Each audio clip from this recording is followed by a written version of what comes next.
سیدنا علی کرم اللہ وجہہ کے آخری دور میں ایک فتنہ، یہ فتنہ پہلے سے پنپ رہا تھا، اور سیدنا عثمان غنی رضی اللہ تعالیٰ عنہ کی شہادت میں بھی اس فتنے کا حصہ تھا، اور اس فتنے کو ہم خوارج کہتے ہیں، اس فتنے کو ہم خوارج کہتے ہیں۔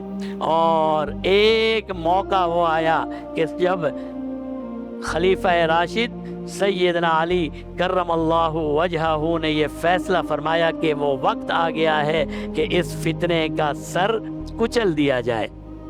یہ ایسے لوگ تھے شدت پسند۔ اس معرکہ نہرواں کا اگر ہم ترجمہ کریں تو مسلمانوں میں شدت پسند اور دہشت گرد گروپ جو پہلا سر اٹھایا جس گروپ نے، وہ خوارج ہیں، جو مسلمانوں میں دہشت گردی کو لے کر آیا، انتہا پسندی کو لے کر آیا، شدت پسندی کو لے کر آیا۔ اور اگر آپ ان لوگوں کے حالات پڑھیں گے تو آپ کا دماغ الٹ جائے گا کہ یہ کیسے لوگ تھے۔ ان لوگوں نے سیدنا علی کرم اللہ وجہہ کو کافر کہا، نعوذ باللہ۔ ان لوگوں نے مسلمانوں کو، صحابہ کو کافر کہا، نعوذ باللہ۔ ان لوگوں نے صحابہ کو قتل کیا۔ اور اگر ان کی تاریخ دیکھیں، شدت اتنی، سختی اتنی کہ جو ان کے نظریات کے خلاف کھڑا ہوا، انہوں نے کہا یہ کافر ہے، اس کا سر قلم کر دیا جائے۔ صرف کہا نہیں، کر کے دکھایا، صرف کہا نہیں، کر کے دکھایا۔ اور شدت پسندی اتنی کہ مسلمانوں کو برداشت نہیں کرتے تھے اور مسلمانوں کو قتل کرتے تھے۔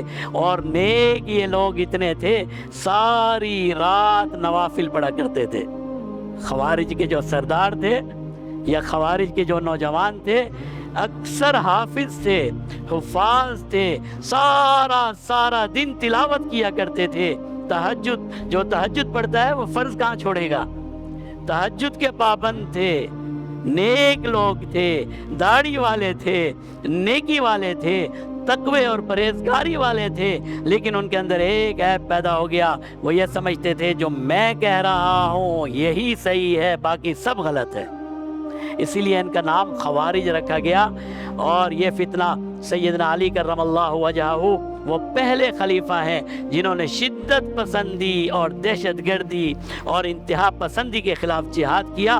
اور یہ جہاد معرکہ نہرواں، عراق کے قریب، آج بھی یہ شہر موجود ہے، اس شہر میں کیا گیا۔ اور وجہ یہ بنی، یہ لوگ وہاں جا کر بیٹھ گئے اور آنے جانے والے ہر قافلے کو تنگ کرنے لگے، حتیٰ کہ ایک صحابی عبداللہ بن خباب اپنی حاملہ زوجہ کے ساتھ اس راستے سے گزرے تو ان ظالموں نے نہ صرف یہ کہ عبداللہ بن خباب کو شہید کر دیا، بلکہ ان کی حاملہ بیوی کو بھی شہید کر دیا۔ اتنے ظالم۔ اس کے بعد سیدنا علی کرم اللہ وجہہ نے یہ فیصلہ فرمایا کہ اسلام میں شدت پسندی، انتہا پسندی کی کوئی گنجائش نہیں ہے۔ اور سیدنا علی کرم اللہ وجہہ ایک لشکر لے کر چلے۔ اس لشکر میں بھی حسن بھی تھے، حسین بھی تھے، بڑے بڑے صحابہ بھی تھے۔ اور جانے کے بعد آپ نے پہلے انہیں تبلیغ کی۔ تبلیغ کے لیے جو تشریف لے گئے سیدنا عبداللہ بن عباس اور سیدنا حسن بن علی رضی اللہ تعالیٰ عنہما، اور ان کی تبلیغ سے 4000 خوارج نے توبہ اور استغفار کر لی اور اسلام میں دوبارہ آ گئے۔ لیکن 2 سے 3 ہزار اپنے عقائد پر ڈٹے رہے، اور نہرواں مقام پر ان کے خلاف جہاد ہوا۔ اور اس جہاد میں بھی حسن، حسین، سیدنا علی کرم اللہ وجہہ کے شانہ بشانہ لڑے۔ اور یہ ہے وہ تاریخ کا آغاز جسے آپ کو اور مجھے پڑھنا ہے اور سمجھنے کی کوشش کرنی ہے کہ ہمارا دین شدت کا نہیں ہے، انتہا پسندی کا نہیں ہے۔ ہمارا دین تراحم کا، مہربانی کا، شفقت کا، ایک دوسرے کو برداشت کرنے کا ہے۔ اللہ تعالی ہم سب کو اس کی توفیق عطا فرمائے۔